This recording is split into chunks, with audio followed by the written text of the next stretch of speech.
Most people believe poverty begins in the wallet. They are wrong. Poverty begins in the mind quietly, invisibly, long before it ever shows up in a bank account. It begins as a thought repeated too many times, a belief inherited, not questioned, a silent agreement with limitation that feels like realism, but is actually surrender. The world does not keep most people broke through force. It does so through conditioning, through ideas whispered so early and so often that they begin to feel like truth. And once an idea feels like truth, it becomes law in the life of the person who accepts it. Every great fortune, every great achievement, every great leap forward in human history began the same way, as a thought that contradicted the accepted limits of its time. When Thomas Edison imagined light without flame, the world laughed. When Henry Ford imagined a car for the common man, experts said it was impossible. When Walt Disney envisioned a kingdom built from imagination, banks turned him away. These men were not smarter than everyone else. They were not born with special advantages. What separated them was simple and terrifying. They refused to accept the mental boundaries handed to them. Most people never do. They inherit beliefs the way they inherit eye color. People like us don't get rich. Money is hard to earn. Success is for the lucky. Dreams are dangerous. These ideas settle into the subconscious, and from there they quietly dictate every decision. The mind begins to aim low, not because it wants to, but because it believes it must. And the tragedy is not that people fail, it's that most never attempt anything worthy of their potential. Napoleon Hill understood this when he wrote that whatever the mind can conceive and believe, it can achieve. But belief is not a wish. It is a state of acceptance. And most people accept limitation without ever realizing they had a choice. The first prison is mindset, not circumstances, not education, not economy. The mental posture you take toward life determines what you notice, what you pursue, and what you dismiss as not for you. A broke mind focuses on what cannot be done. It searches for evidence of impossibility. It scans the world for reasons to stay small because staying small feels safe. A wealthy mind, regardless of current income, does the opposite. It looks for leverage, for opportunity, for patterns of success that can be learned, adapted, and applied. This is why two people can stand in the same situation and experience entirely different outcomes. One sees a wall, the other sees a door. The difference is not intelligence. It is belief. Belief is the engine of action.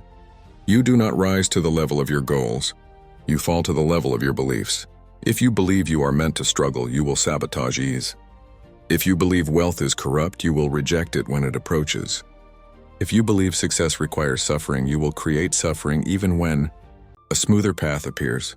The mind always works to remain consistent with its deepest assumptions. Clarity is the first crack in this prison. Most people drift through life reacting, not directing.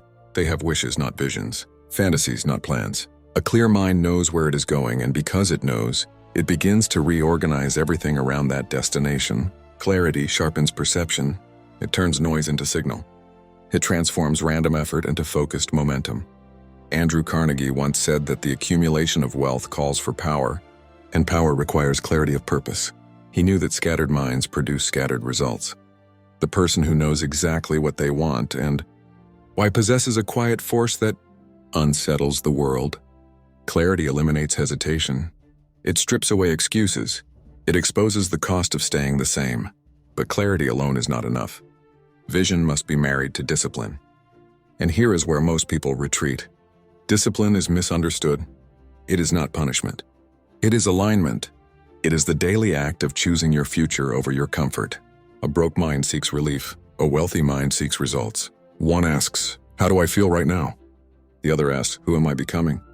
Discipline is the bridge between intention and reality. Without it, desire evaporates. With it, even modest effort compounds into extraordinary outcomes.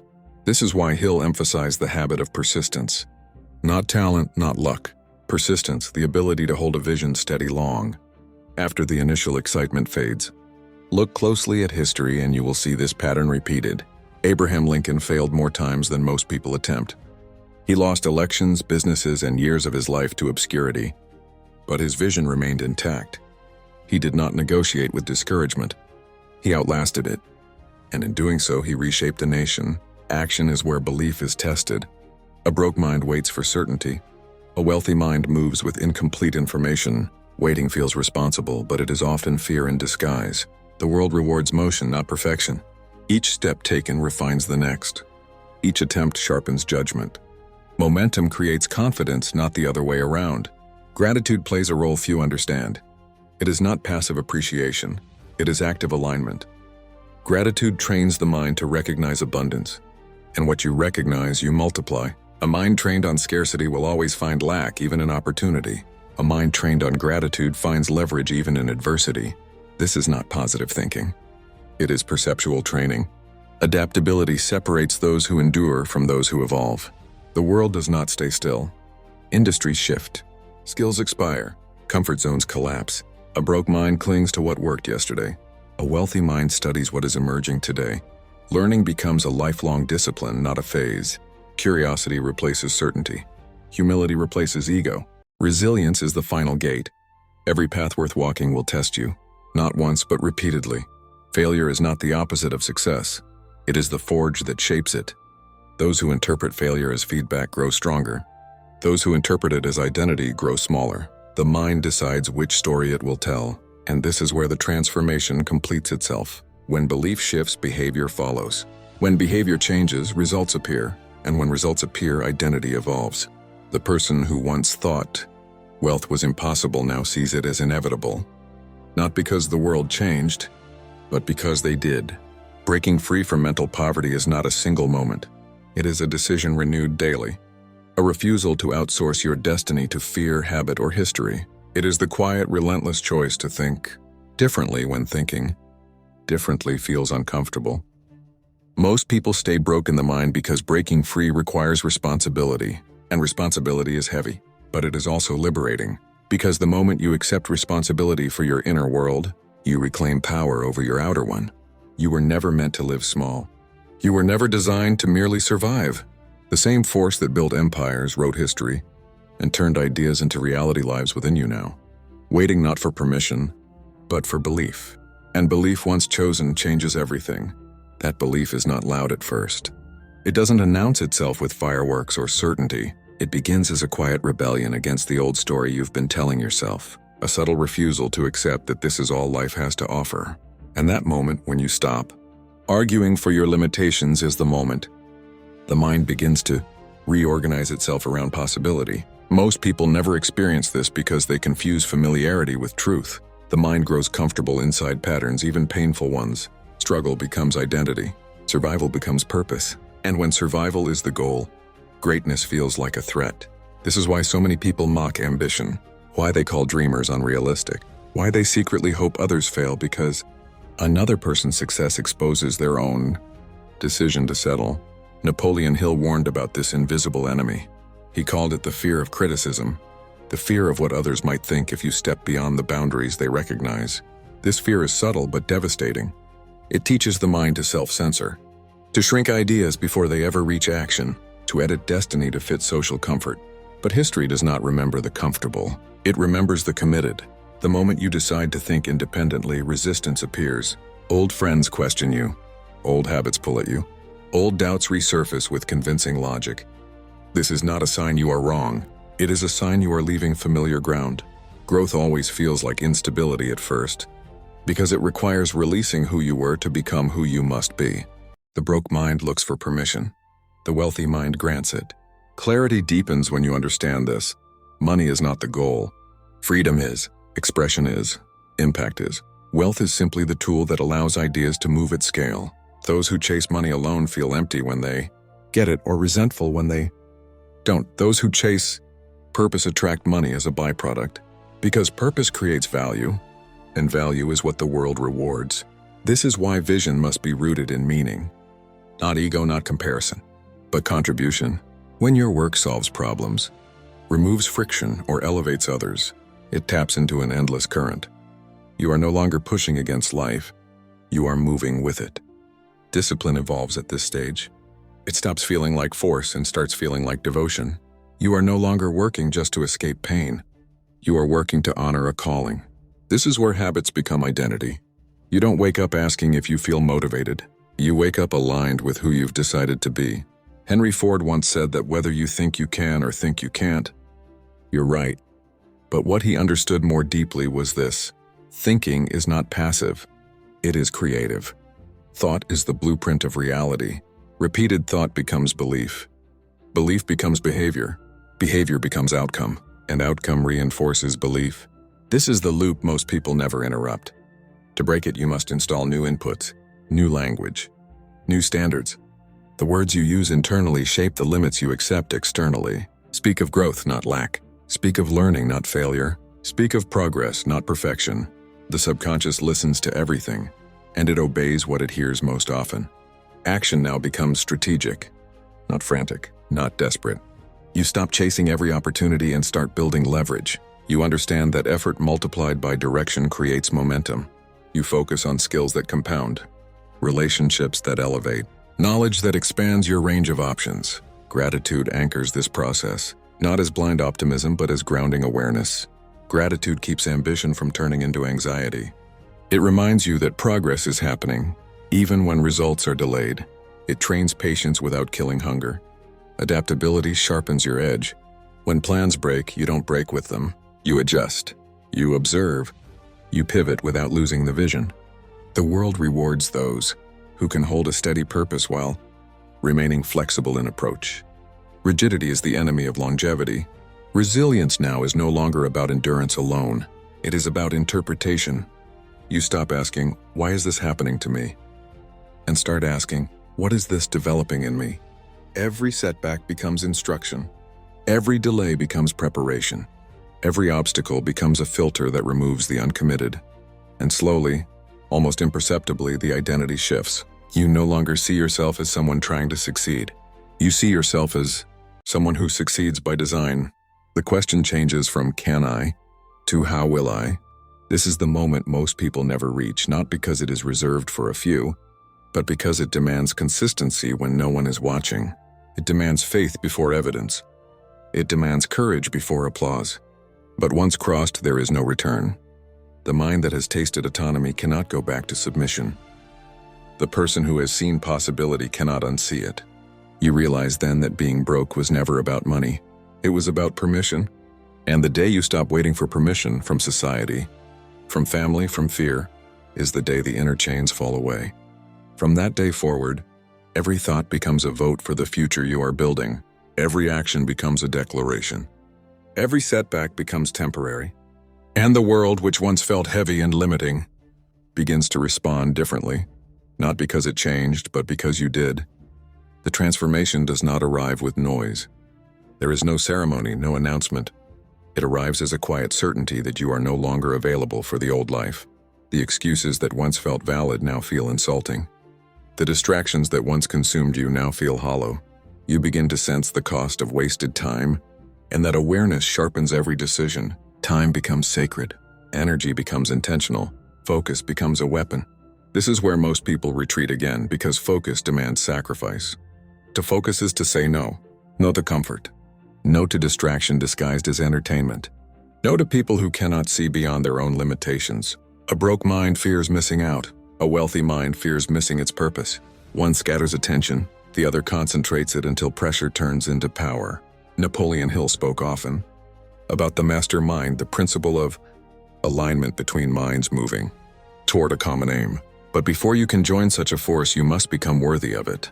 Your standards rise. You no longer bond over complaints. You bond over vision. You no longer seek validation. You seek execution. The people you allow into your inner circle shape the ceiling of your life. This is uncomfortable at first. Growth often requires solitude. Not loneliness, but separation.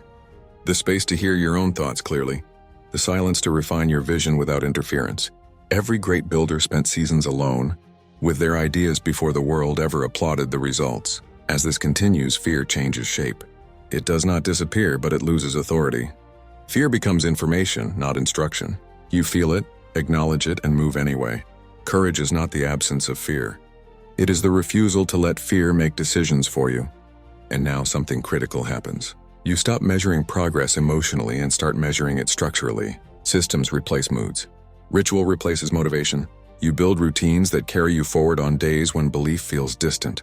This is where discipline becomes invisible, woven into who you are, not something you force yourself to do. Learning accelerates. You no longer consume information to feel inspired. You consume it to apply. You study patterns. You observe winners not with envy but with curiosity. What decisions do they make daily?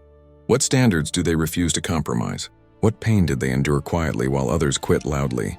Resilience deepens here because identity has shifted. Failure no longer threatens your self-image. It refines it. You stop labeling outcomes as good or bad. You label them useful. This detachment gives you a calm intensity that unsettles people who still live emotionally reactive lives, and gradually results begin to surface.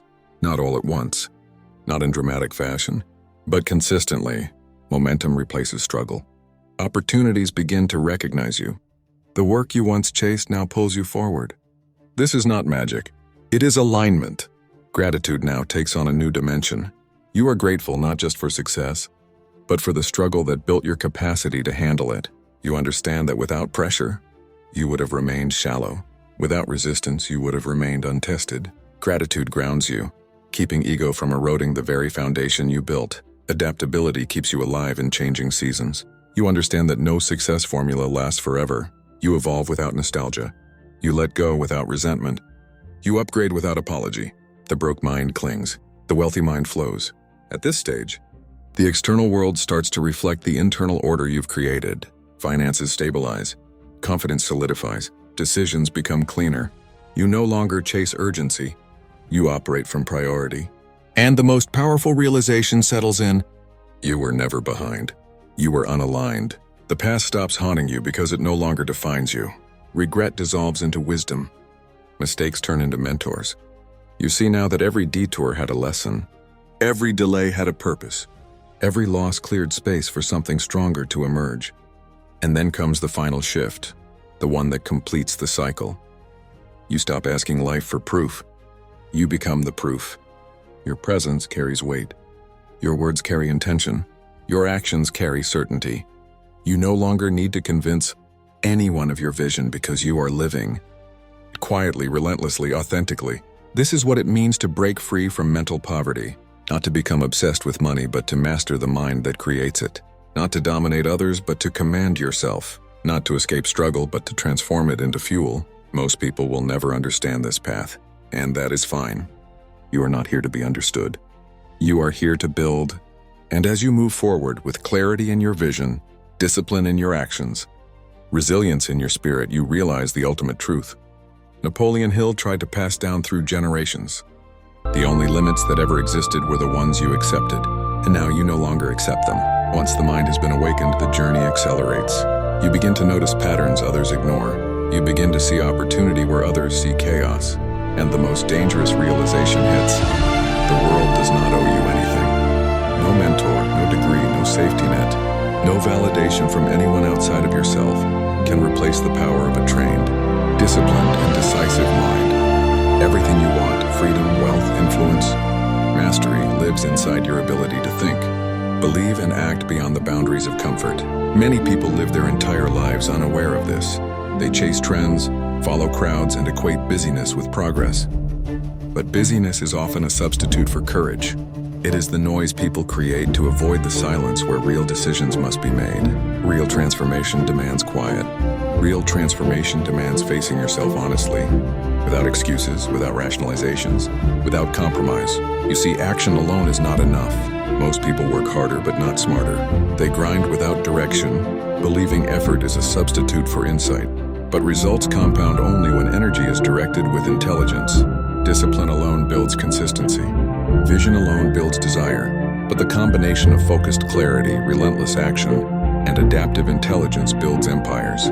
Whether in business, creativity, or personal mastery, look at the titans of history. Henry Ford did not merely build cars. He observed inefficiency in society, imagined a better way, and then applied methodical discipline to execute it. He did not wait for conditions to be perfect. He created conditions by sheer persistence and focus. Abraham Lincoln did not simply endure failure. He interpreted it, extracted lessons, and used it to shape decisions that would eventually save a nation. Walt Disney did not invent animation by luck. He invented it by refusing to quit. Even when every bank, every studio, and every critic told him to abandon his dream.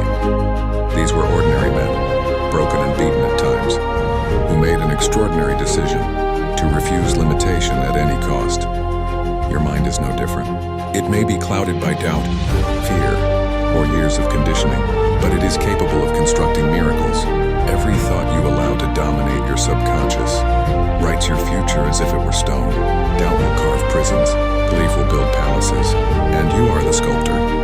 The next step after belief, clarity, and disciplined action is mastery over focus. In a world of endless distraction, focus is a superpower.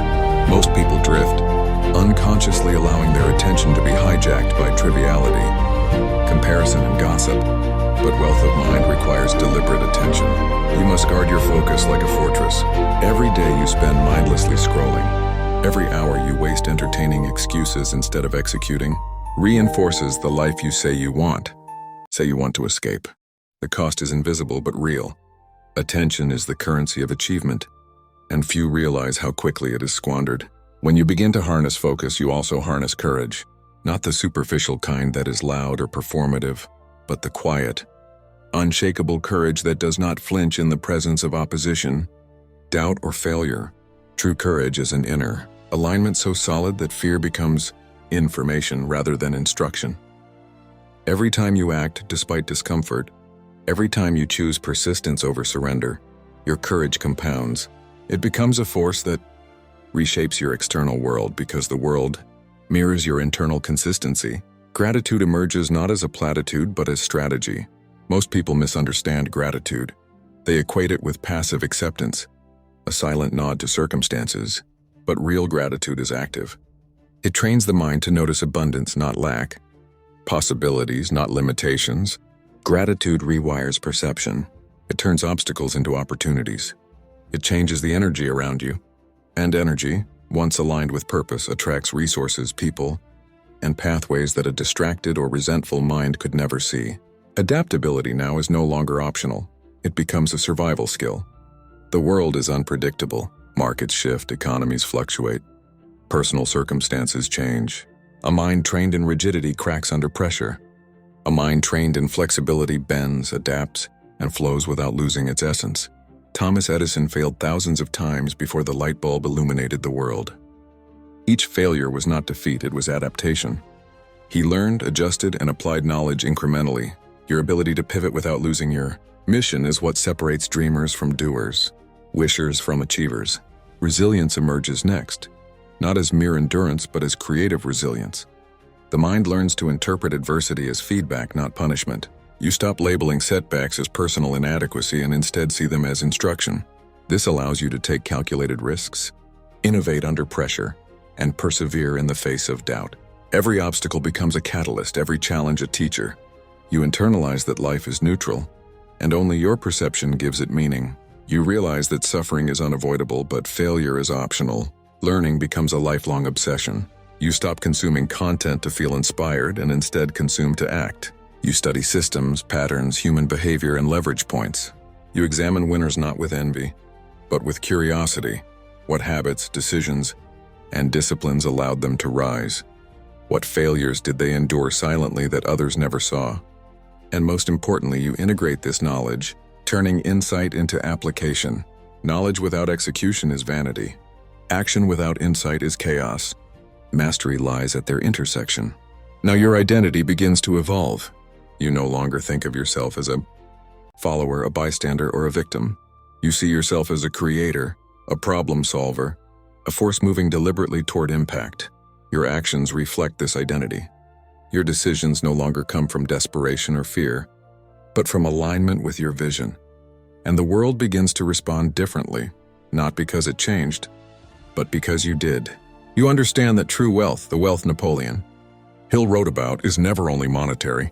It is mental, emotional, and spiritual. It is the clarity to see what others miss, the discipline to act when others hesitate, the courage to stand when others falter, the gratitude to remain humble when success arrives, the adaptability to thrive in chaos, and the resilience to turn every setback into fuel for forward motion. When you operate from this place, opportunities multiply. Doors open where there were only walls. People are drawn to your energy. Resources align in ways that feel almost magical. But this is not luck. It is the inevitable result of internal order. The world cannot resist a mind that is intentional, disciplined, and unwavering. It will always mirror your internal state. At this stage, money, influence, and impact flow naturally, but they are secondary. The primary victory is mastery over your mind, the liberation from scarcity thinking, fear-driven decisions, and self-imposed limits. You become unstoppable not because life is easy, but because you have become sovereign over yourself. You have broken free from the prison that kept most people stuck in mediocrity. You have redefined what is possible. And here is the most profound realization. You were never broken. You were never weak. You were merely conditioned to believe you were. Every obstacle you thought would hold you down was a mirror, reflecting the untrained state of your own mind. And now trained, disciplined, and awakened, you move with certainty, confidence, and purpose.